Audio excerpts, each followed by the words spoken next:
Are you ready to take your organization to the next level and become a game changer in your industry? Then look no further. Welcome to Yokai Business Show, where we bring you the world's top business thought leaders to share their secrets to success, from leadership development to finance, marketing, self-development, human resource management, and much, much more. Our guests reveal the strategies, tactics, and mindsets that have made them so successful. So let's dive in and learn from the best in the business.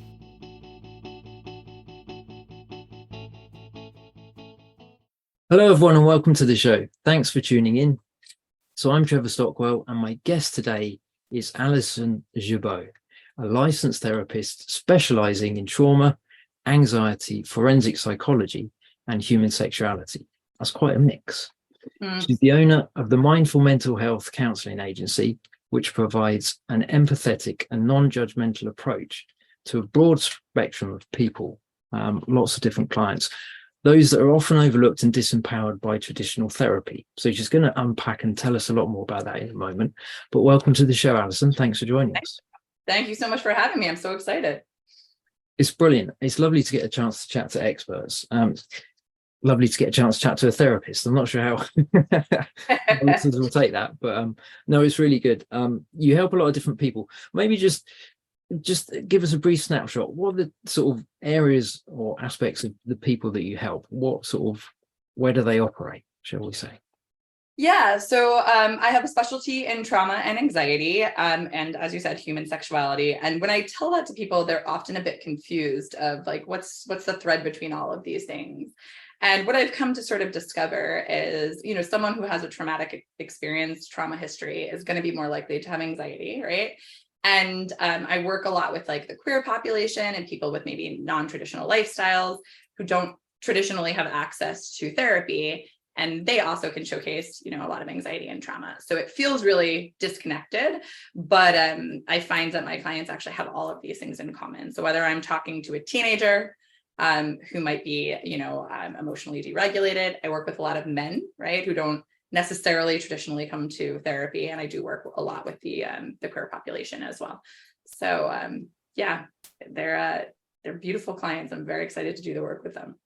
Absolutely, yeah. Every human is valuable, aren't they? We've all got, lots of potential, and I like the way that you help people kind of get refocused when things happen, and help them move forward, which is really good. So share a little bit of your story that sort of brought you to sort of where you are now and how you help people. Yeah, absolutely. So when I was a kid, I was very interested in forensic psychology, which, to my mom was a bit of like a alarming thing, right? Most kids were like, I want to be a nurse, I want to be a vet. And I was very into the FBI from like the time I was a tot. So I really started my career in forensic psychology, and I was particularly interested in looking at people who had survived traumatic experiences. And, I grew up in the 80s and the 90s, and in 1999, when I went to college, this actually wasn't very popular. Right now, I can have this conversation with you, and we all kind of have an understanding of what forensic psych is, largely due to like pop culture, right? There's podcasts with these crime shows and SVU, things like that. But, back in 2000, that wasn't really the case. So I just went to school for traditional psychology, and I was studying what they called women's studies at the time. Now it's been changed to, more appropriately human sexuality and gender expression. And then when I graduated, I did end up finding a graduate program that was more concentrated on forensic psychology and forensic research. And so I had an opportunity to work with the Federal Bureau of Investigations on some of their trauma unit and help solve some crimes, help, write a thesis about profiling, what we think of as like profiling behaviors. So I got really interested in forensic research, right, which is really different than what the work I'm doing now, which is clinical. What's interesting about my sort of journey is it took a huge deviation, right? I actually, right out of grad school, was presented with an opportunity to work in white collar investigations. So I'd work with companies and help them make business deals and things like that, do extensive background checks. And that actually took a decade of my life. right? So I became really far away from what drove me to understanding forensic research, where I was really interested in like actually criminology. And I really took it from a more business lens. And it was amazing because I was, I'll pat myself on the back here. I was pretty good at it. But I had, maybe like 8 or 9 years in, I was still, under 30 at the time. And I just one day was sitting in a business meeting with a bunch of lawyers, a bunch of investigators, my supervisor, and I just had this huge light bulb go off that, this just like was not the career that I wanted, right? Nothing particular happened that day. It wasn't a bad day. I just was like, wow, this is not what I really want to be doing. And that day I went home, called an emergency session with my own therapist. And I was like, how do I, untangle the career I've built and really choose something that's more authentic to like who I want to be and what I want to do. Yeah, it's interesting. It like a lot of the time people have like aha moments, either something major happens or like you say, just suddenly after a period of time, you just realize actually life's too short and I can do something different. I don't know how yet, but you take action to start the process, don't you? Which is the first step, always a key one. So well done. We're glad you did. Talk to us a little bit about, I want to sort of jump into recognizing some of the sort of maybe the subtle signs of trauma that either that we can detect in ourselves if we've sort of suppressed a lot of stuff, but also if we're working sort of with organizations, teams, whoever, maybe family members, just people we interact with fairly regularly. Is there any way of, obviously we will then treat things sensitively and you can direct us on that as well, but Sure. Just some of the initial, what sort of things should we be looking for in a positive sort of way? Yeah. So, I think when people think of trauma work, they often think of like PTSD, right? And we kind of have an understanding of that, right? It's someone who might be having flashbacks. It's really disruptive to their life. They can't work. But we can have all sorts of trauma and even on a lower level, just anxiety symptoms. And that can look like, things when we're talking, well, I'm going to back up a little bit. When we're talking about trauma specifically, right? A lot of the times if someone has experienced trauma, they don't feel safe, right? So our bodies are really resilient and they come with unbelievable ways to keep us safe. So that might look like distrusting people, right? It's not I'm having a panic attack or I'm having a hallucination, but I've just like not built a safety network of trusting people. It may look like over independence, right? So I'm just, making sure that I'm kind of keeping everybody at bay and I'm financially secure on my own, or I'm emotionally secure on my own. And then sort of in the more extreme cases, it can look like something like dissociation, where, we're, again, when I think of dissociation, people think I mean like multiple personalities, right? But someone can dissociate, and that just means like I'm having trouble connecting to what's happening right now, or I'm finding myself more scatterbrained, or a lot of times people will share an experience of feeling like they're out of their body, right? Even if they're at a work meeting, it's just sort of the disconnection from being really present. And those can all be really, signs of a trauma response. So when I do work with those types of clients, the first thing is just identifying that, right? Like, hey, you know what? Maybe I had a childhood or a partnership that really felt like I was unseen. So I'm just overly dependent on myself, right? Okay, just awareness. That's step one, right? I'm noticing that there's this pattern. And now I'm going to try to understand where this pattern came from. I'm not a failure. It's just something that happened to me. And I've developed this really good coping skill that actually is no longer serving me anymore, right? I am safe at work, or maybe I'm safe in my new partnership. So how can I kind of let down really gently my guard and like invite people into that space? And that, is actually really difficult for someone who's experienced, a trauma history. I'm guessing it's like a process which is a different length of time for every individual on the circumstances. It's interesting, I'm thinking more, there's the trauma aspect, and you touched on anxiety as well. And I would imagine everybody listening here that's running their own business or multiple businesses has plenty of opportunity to get anxious about different things. But it's also, you mentioned about patterns, isn't it? If you recognize sort of patterns of behavior. So for example, if you're always disconnecting with potential clients because of disagreements or something like that, it could be that It's almost like if everybody else is wrong, it's probably me, isn't it, really? Right. So it's helping listeners think about, okay, are there patterns occurring in my business, maybe, or in my family, or my social life, whatever, wherever I interact with people, or even when I'm on my own? Are there certain patterns of behaviors that keep coming back and back, and they're not helping one way or another? They're not helping, aren't they? I think that's the key thing to think through. And it's some of it's, if not a lot of it, linked to thinking, isn't it? The way we're thinking about either ourselves or stuff that's happened.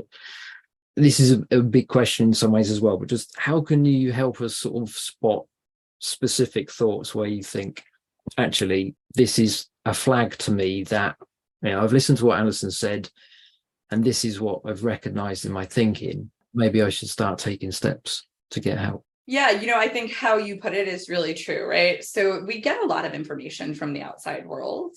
And, staying open-minded to it is actually quite terrifying, right? Sort of saying like, hey, I'm having this pervasive issue, or I'm always having conflict with clients, or I'm always having coworker issues. That would be a really good time to maybe just like notice the check engine lights on, like, hey, what am I contributing to this that might be off-putting for someone, or might make my relationships difficult? What's my communication style like? And so I always tell people to just start with a lot of curiosity instead of judgment, right?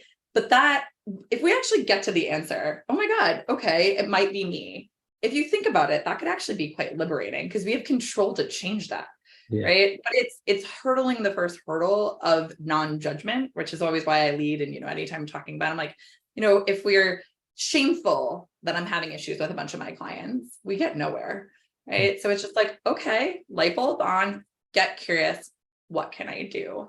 And something that I wanted to mention is, people who are really successful often have what's called high functioning anxiety, right? So when we think of anxiety, it's often under the lens of panic attacks. I can't function. Again, back to that really picture of someone who is not functional inside of their own life. But if we think about, what makes someone really successful, it often is, people pleasing, having poor boundaries, right? I overwork. I don't know how to say no. I'm always at my phone. I'm always showing up to meetings. And so there's this very strange relationship with sort of mental health inside of successful people, because a lot of it is what's driven them to become successful. So it has to get reappropriated just a little bit, right? I always tell people like, look, no one has to surrender their success. But the question of, is this working for me, is a really, really powerful thought that can dictate a lot of answers. And if your answer is like, yes, I live, die, and breathe and eat my work, and I'm so excited, and this is my driving life force, great, right? You get to empower yourself that that's the right choice for you. But a lot of the times people will say like, yes, I can see how it's disruptive to my family or disruptive to clients, or overworking means I'm making more mistakes. So then the question becomes like, okay, how do we start to tweak this a little bit so that you can keep the things that are working for you, but maybe just put like a little bit of boundaries around, I'm not going to have my phone at Thanksgiving, right? I'm not going to overwork on Saturdays. Saturdays is now my day off. I'm going to commit to going to sleep early. So in the sort of progression of awareness, it's just noting that something isn't working, then sort of getting curious about why and how it's affecting you, and then slowly putting little tiny seeds into how can I do this differently, right? And that's actually quite a terrifying question for most of us. Like, we don't want to do things differently. We know it's not working, but we don't want to do it differently. Yeah, it's the fear of the unknown, isn't it? Almost stops us moving forwards in some ways. I like what you share as well, that because it's like there's always hope, isn't there? Like wherever we feel we are, whatever's happened, if you're hearing this, there's hope. If you're breathing, there's hope. Get help, get connected somehow with the right people, the right resources. We don't figure everything out in life ourselves, do we? We constantly need external input, whether it's professional services, mentors, or whatever, family members that love us. There's lots of different inputs that we need to make life kind of whole and meaningful, I think, and depends how people define that. But I like what you said. There's always hope in the sense of, if you feel that you're heading towards burnout because you're not letting stuff go, or maybe you're diving into work because you're avoiding having a conversation with a third party that will actually listen and help you get through stuff, or maybe challenge, like you say, the current reality. It really is that I can't stay as I am, but I don't want to change. But then it's the long term. Like, nobody goes into business generally for the short term, do they? Unless it's a quick fix, whatever. But most of the time, you want to build something and then pass it on to whoever, or sell it on, whatever. So it's really it's helping people to see the long term picture, as well as, I can't just let everything go because the business will fall apart. But there has to be some balance between where I am and the long term. And like you say, if people have got it together and it's working, brilliant. Keep listening, because you probably rub shoulders with somebody that is not quite where you are. But a lot of the time, it's an ongoing journey of, am I giving myself enough time off? Am I giving my team enough time off, or whatever the scenario might be? And just checking in regularly as to where you are. Is it really working? And if there's stuff that's showing up regularly and it's not right, we need to do something about it, really. This is really good stuff. Can we tap your expertise with regards to kind of another aspect that's linked to this in some ways? And it's the whole self-esteem aspect. So I think, everyone at some point has challenges or issues with self-esteem for whatever reason. There's lots of different reasons. But what would be, I suppose, we would probably spot it in others more if we think they're maybe depressed or they're constantly critical or whatever. But what would be maybe some of the symptoms from that aspect, where people have low self-esteem, or there's just aspects that is sort of becoming self-sabotaging, so we say? Yeah, that's a great question. So, primarily I'm an eclectic therapist. I borrow from a bunch of different approaches, but the one I borrow from the most is what's called cognitive behavioral therapy. And all that is a big fancy way to say our thoughts become things, right? So an example I'll give to clients is, again, on the extreme, if someone's feeling really insecure, if they are having trouble speaking up for themselves all of the time, we can quickly notice that.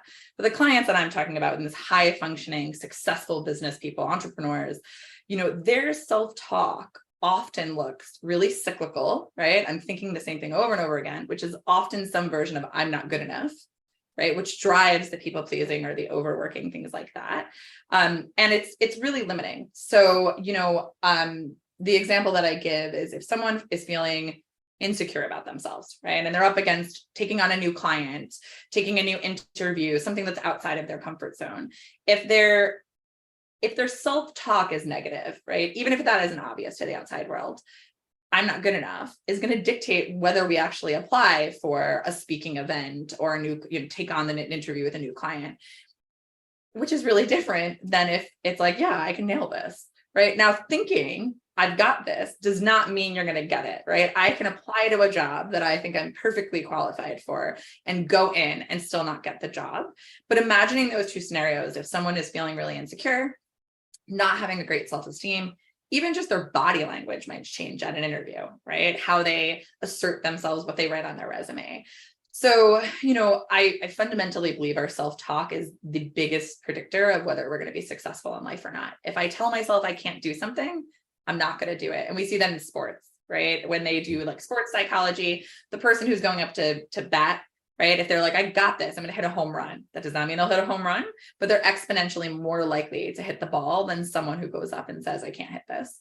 So, when I work with clients, I really try to get familiar with like, what are you thinking, right? And that can be in the form of talking it out with someone like a therapist, access to therapy. It can be journal prompts, or it can just be like sitting in a corner and having a quiet moment with a cup of tea and thinking like, what do I tell myself?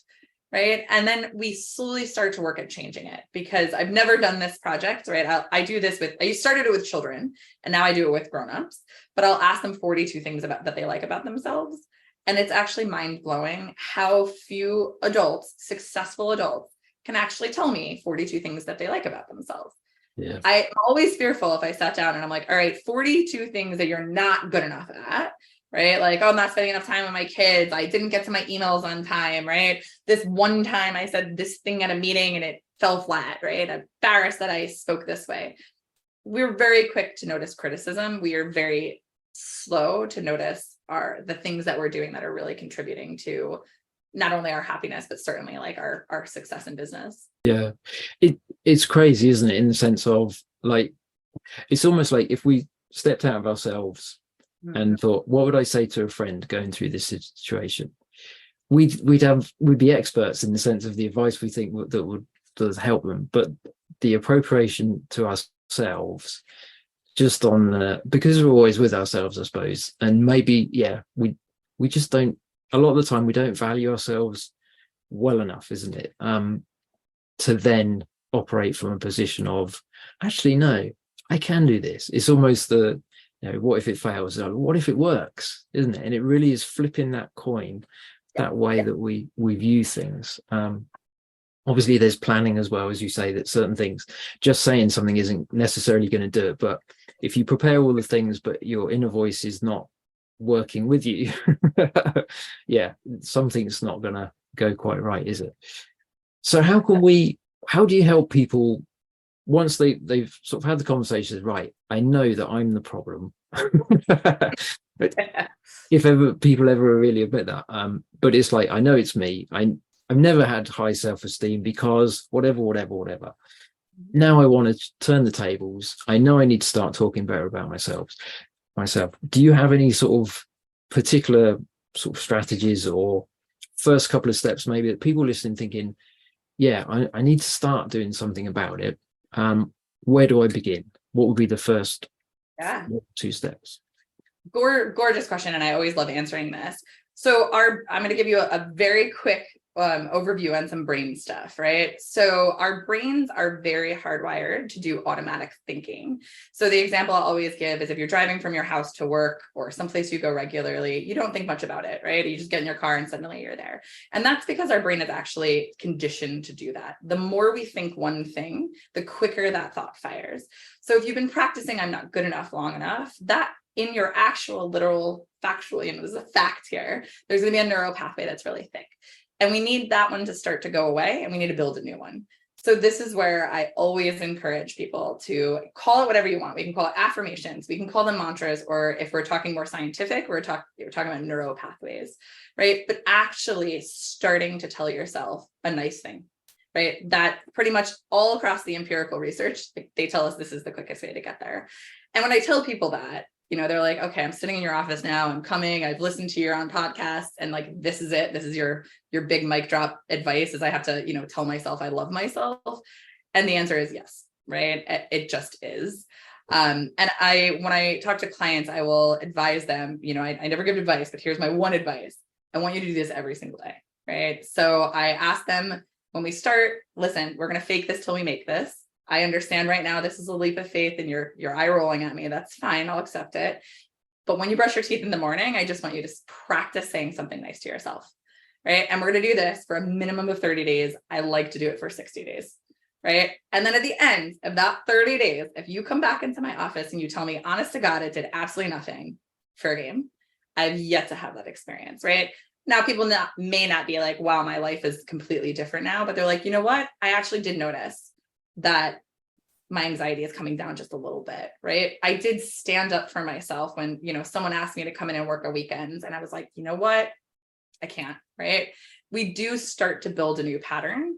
It just takes a really long time for us to unlearn some of the negative people pleasing, self-sabotaging patterns that we've had.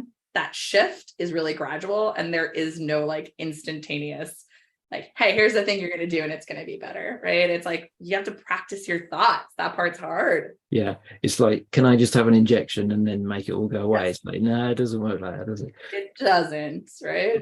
But I suppose the good side of that, eventually, keep listening, people, because this is key. Once you're past it, it's like a muscle, isn't it? The more you develop it, as you say, your brain becomes quicker at then responding. And it is so empowering to us. Like, once we take control of our thinking and then our speaking, like you say, it sounds so simple, but it's like, yeah, but knowing it and doing it, they're completely different, aren't they? And staying consistent at it.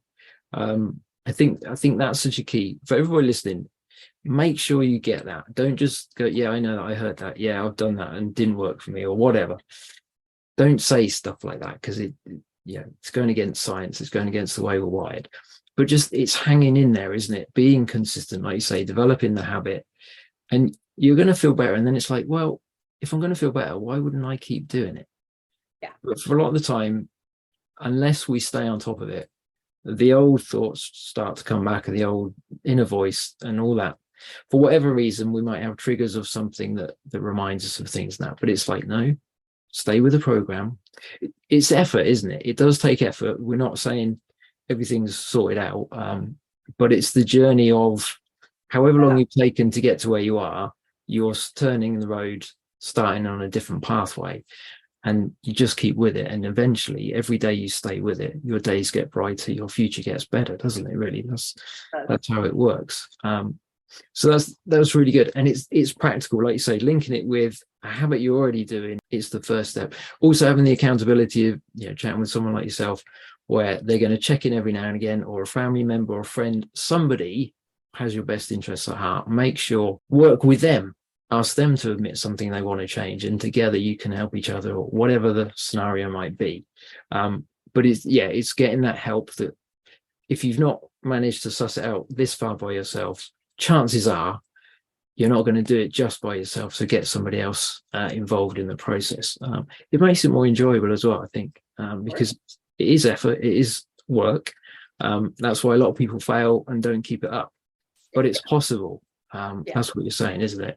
And I think it's, if we look at the bigger picture as to why we're doing this, why, what's the new me going to look like and feel like? Because a lot of what you're saying, whether we call them affirmations or whatever, it's like, the more emotionally involved we can get with hearing ourselves say it, the more convinced we are, the quicker, in the sense it becomes more of a habit, isn't it? So, like you say, to start with, it's almost very early stages, it's almost like a step of faith, isn't it? I can't see that anything's happening, but I'm trusting something will. Allison says it will, so it must work.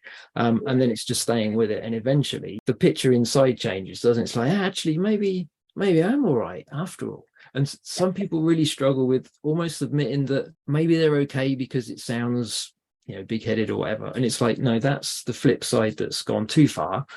But somewhere in the middle, you're all right, and you're allowed to be all right. I think that's such a key thing. The other aspect is that this is all really good, certainly helping everybody that's listening. The other aspect is sort of the self-love aspect, which builds on the self-esteem as well. And it's like you help people sort of identify their strengths and then build on them and into their sort of lives, into their futures. What would be maybe the first thing, if people think, well, I think I'm all right, I don't think my self-esteem's pretty low, I think I'm all right, I'm kind of happy and positive and whatever, I know I could look after myself better somehow. Whether it is take a day off a week, or have several holidays or whatever. How can, and maybe that's more the practical, obvious, something that people can do. What would be some of the sort of other things that help us develop self-love, really, I suppose is the way I was saying it. Yeah, when I start to try to work with people to move into like a really good, positive self-love, self-compassion, self-esteem, all of these are very Venn diagrammed. The most common response I get is, yes, but then I'm going to become self-centered. And I have never one single time seen the pendulum swing from someone who's struggling with ruminating thoughts that they're not good enough, and then suddenly swinging it to like they're an 8 maniac, right? It just doesn't work in that extreme. And so that is a huge wall of like, but I don't want to become a narcissist, but I don't want to become unlikable, right? If I show up too much, then I'm going to be too much. Right. And that's not true. So I always tell people like, think of every mentor you've had, any person you idolize. How are they showing up? Right. I don't care if you like Oprah or Tony Robbins or Brene Brown or Superman, right? It doesn't even matter. Any character that you're connecting to on a point of strength is really confident, right? And they are having self-love, right? So all of these things are really just intertwined.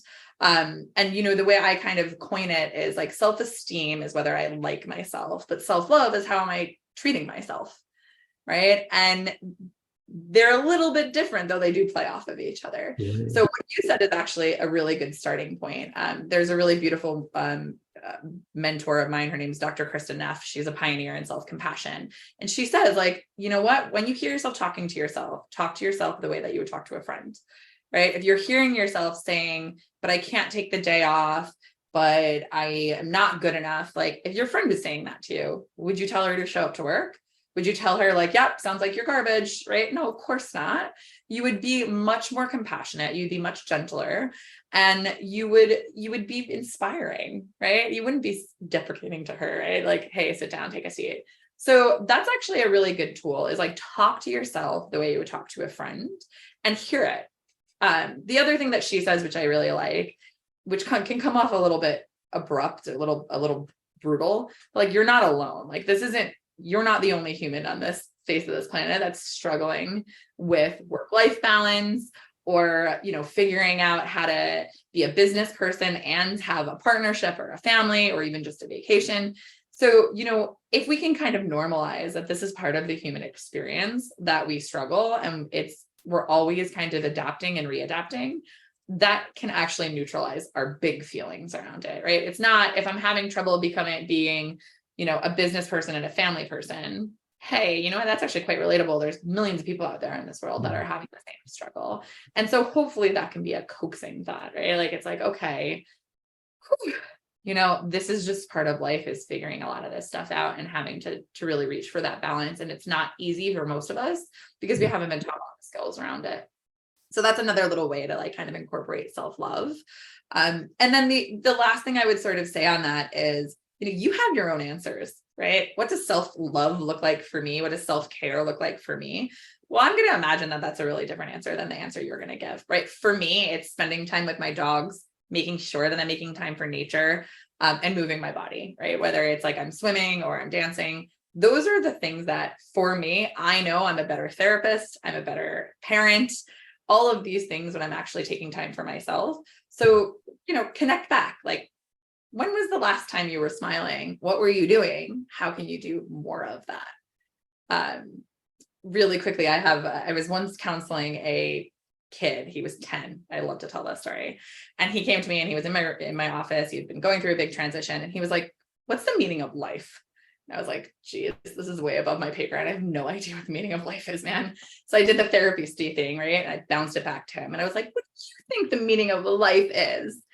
And what he answered was, find the things that make you smile, do more. Find the things that make you frown, try to do less. And I was like, yeah, mind blown. I will tell the story until the end of time. That is single-handedly the greatest answer for like, what is the meaning of life? Yeah. Right. So I try to kind of push people towards that way of thinking in their own life. Right. And that doesn't mean we're not going to have responsibilities, or we're going to become neglectful, or we can't become successful. Like, being a business person inherently comes with a lot of work. That just does. That's part of the picture. But that doesn't mean that we can't make room for the other things in our life. Yeah, because it literally, if your life is consumed with business and you really haven't got room for somebody else, I would challenge that is somehow out of balance one way or another. Because we're social creatures, aren't we? We are connected, and we're supposed to connect with other people at different levels. But also, not just build our own lives, but try and somehow help other people with whatever it is they're going through. I think together we all make the world a better place if we work together. And when we don't work together, we see the results, don't we? It's just not a good place to be at certain times. So no, that's really key. I like the fact as well, it's individual, isn't it? What floats your boat isn't going to float mine. And that's fine. And I think a lot of the time is like, you have permission to be the explorer of your own life, and identify things that work for you, and then try them. And if they don't, after a while, just change them. You're allowed to. You have that flexibility. I think, we can get a bit too stressed sometimes about having to get everything right. I suppose it's that nobody likes to fail, do they? But there's a lot of learning in the failure process if we make it work for us. If we don't, and I guess that comes back to the level of self-esteem that we have as to our sort of perspective on stuff and how we're going to approach stuff. We can make it work for us, or actually it becomes more of an issue that we have to try and deal with. And like you say, we're allowed not to be perfect, aren't we? As much as we like to get stuff right, it's not going to work out 100% all the time, particularly in business. We know that. And that's really the point in some ways, because we're trying something new. We're growing ourselves, we're stretching ourselves, whatever it might be. So all good stuff. I like this. So what would you say? We've got a few more minutes yet. I want to just tap into your expertise a little bit more. From a mindset perspective, we've touched on quite a few different aspects that can help sort of rewire our thinking and our focus and stuff. Any other suggestions, strategies, tips to help people wherever they are, whatever they're doing, listening? Just, we can all improve our mindset one way or another, can't we? Anything you've sort of learned that you want to share that might help people listening? Yeah, the last little note that I always like to, kind of highlight on anybody who's like at a high functioning level is kind of what you just touched on, that perfectionism, right? So if we really embrace the idea that life is imperfect, right, and we lower our expectations, we actually are much more fulfilled, right? So, I always kind of say like the difference between expectations and what's really happening is where our distress lies, right? And a lot of the times, someone who's really successful, someone who's really intelligent, someone who's really passionate is going to put those expectations really, really high. And then we jump to meet them. And when we don't meet them, we're like, oh, it's me, I'm the failure. Right. And again, this is not a pitch to be like, we'll just ditch the expectation. Of course not. Right. But keeping them in a reasonable point actually builds our confidence. Right. So if like we imagine a ladder, right, if we put the rungs like way too far apart, we fall. But if we make them really manageable, we notice that we keep climbing. Right. So it's really challenging our own expectations, especially if we're not meeting them. Right. Especially in business. Right. We're going to be like, whether it's, I'm writing a book, I want this many people to buy it. People will certainly measure it on, quarterly reports, things like that. This isn't to say abandon those things, right? But if we are consistently up against goals that are not being met, sometimes it's really important to look at the goal and see if we can get more flexible on what this means. And actually, again, long-term studies have shown when we do that, people are actually more successful. That's a terrifying thing to think for most of us. Like, what do you mean you want me to lower the expectations? It's going to be really demotivating. I'm going to fail. But actually, the truth is, if we can just bring them down to something reasonable, we build that confidence up, we build our effort up, we build our motivation up, and actually the health of organizations and certainly inside of small businesses, especially, can really improve. So it seems counterintuitive, right? I will be more successful if I lower my expectations just a little bit, make them more manageable, but it ultimately really can be really powerful change. Absolutely. Yeah. Words of wisdom there, definitely. I like all this stuff. It's really good. Thank you for what you're sharing. There's lots of stuff that if people go back and listen to the episode and just pick out one or two things each time they listen to it, at different points, different periods of time, you'll find there's something that actually, I could do that. If you want to grow, if you want to change and improve wherever you are, just keep feeding on stuff like this. It will really help. Because we're fine one day, we do really well, and then maybe something major happens, and suddenly we need to make sure we've got the right sort of resources around us to help us to sort of navigate and get through it, which I like. Talking of resources, just as we sort of wrap this up, you've got a website where people can touch base. Is that the best place for them to find you? Yeah. So my website is anotefromyourtherapist.com. I'm going to be packing it full of more free resources. There's a few on there already, how to manage some anxiety, how to access self-love and empowerment. And I'm just putting up a visualization on how to connect to your higher self. So it's a good place to check out some free resources. I do believe that if we are all in a community of trying to help each other, share expertise, share tactics, we all as just like a human race become better. So a big platform that I have is just sharing resources on mental health and just how to be, really focus on wellness. And my social media handles also have a lot of freebies on there. I do a web series once, now I'm going to be doing it monthly, called Ask a Therapist Anything, where someone can come on and either anonymously or via social media can ask me questions, and I do the best of my ability to answer on the spot. So I'm just trying to give, people access to maybe some mental health help that they may not otherwise have. So that is also at a note from your therapist on pretty much all my social media handles. Brilliant. That sounds good. And there'll be a link below in the show notes for wherever you find this episode. There'll be a link you can go straight through to Allison's site as well. Brilliant. Thank you for that. For those listening, why wouldn't you find out more about what Allison's got on her website? I think it's a no-brainer. But also it's really good because, like you say, it might be the first step. Maybe people aren't ready, they don't feel ready, or they're not at the right place where they want to have a full discussion yet. It can be a process, kind of admitting, yeah, maybe I do. Oh, I'll think about it more. Some people contemplate more, don't they, and think about it. Other people go straight to it. But sometimes we have to ponder for a bit. It's like, actually, maybe Allison's right. Maybe there are patterns of behavior that I need to change, or, I could boost my self-esteem or something like that. There's always something, if we're honest with ourselves and we're open to it and we listen to stuff like this, we're going to grow. We're going to find and connect with the right people to help us on that journey. So it's brilliant. So thank you for your time. Thank you for sharing your expertise, Allison. It's been a pleasure chatting with you. And just as we wrap this episode up, I did hear a rumor that you are writing a book, although it's a little way off yet, isn't it? I am. I'm writing a book on a lot of what we just covered, people who are struggling with limiting thoughts. The book is going to cover a lot about shame, right? I find that a lot of people have shame as a primary emotion that's really immobilizing. So I'm hoping that I can talk to people about that and, give some practical advice on what to do with those things. So that's hopefully coming in probably like a year or so. So it's in the works. Yeah. So if people sign up to the newsletter, they'll know when it comes out, won't they? Exactly. Brilliant. Perfect. We like that. Thank you again. And for everybody listening, just as we wrap this episode up, as we say, one or two things that's resonated with you or got you thinking about where you are, maybe something you need to change. Make sure you take action on it. Start thinking about it. Start researching it.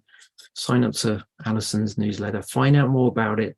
Do something with what you're listening to now. You can go forward. Start thinking of something good to say when you brush your teeth. If that's the first step, do that, definitely, and then build on it. Once you start, it gets easier, doesn't it? Until you begin, there's always going to be a reason why you don't listen to that. Start taking action. So thanks again, Allison. It's been brilliant. And everybody listening, thanks for joining us. We will catch you next time.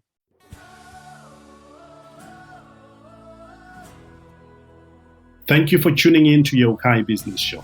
We hope you have enjoyed today's episode and have gained valuable insight and inspiration from our amazing guest.